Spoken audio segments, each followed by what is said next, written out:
In 1976, while involved in research at the New York Public Library, I stumbled upon a strange text entitled Return of the Dove, which claimed that there was a man not born of this planet who landed as a baby in the mountains of Croatia in 1856.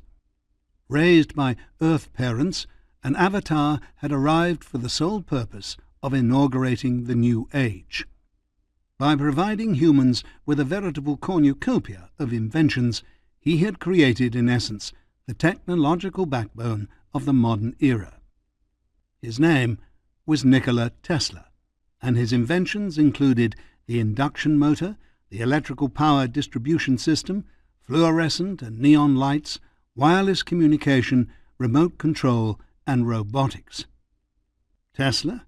Who's he? I said to myself, because my father had been a TV repairman for several years in the early 1950s, and I had spent part of my childhood accompanying him on his house calls, helping put up antennas, test and buy radio tubes, play with oscilloscopes, and watch him build TVs. I was amazed that I had never heard of this man. I remember vividly an event from my grade school years on Long Island that prepared me for my latter-day interest. It was a Saturday, circa 1959, and I was working on a Boy Scout assignment when I came upon a design for a crystal radio set. My father and I gathered a glass jar and a set of headphones, a crystal detector for changing the ambient AC radio waves into audio DC pulses, some thin copper wire to be wrapped around the jar, a metal switch that was scraped across this coil for the dial, a small plank to hold the contraption together, and 100 feet of normal rubber-coated wire for the antenna, which we strung out a second-story window. There was no plug.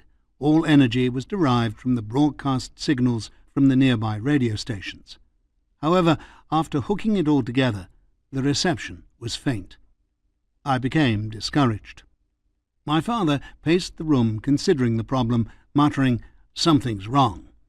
After a few moments of deep thought, he made a motion which said, "I've got it." Walking over to our radiator and dragging another wire which he had hooked up to the jar, Dad attached a ground connection. Suddenly, all the stations began to come in loud and clear, and I marked each of them on the jar along the coil. It was apparent to me then that electrical power was being transmitted from these stations by wireless means, and that the Earth somehow was intrinsically linked to this system. And now, here I was, nearly 20 years later, 2 years out of graduate school with a master's degree, well-read and somewhat knowledgeable about electronics, yet I had never heard of the principal inventor of the very device I had spent endless hours with as a kid. This astonished me in a way difficult to describe. Moreover, when I asked my father about Tesla, he barely knew of him.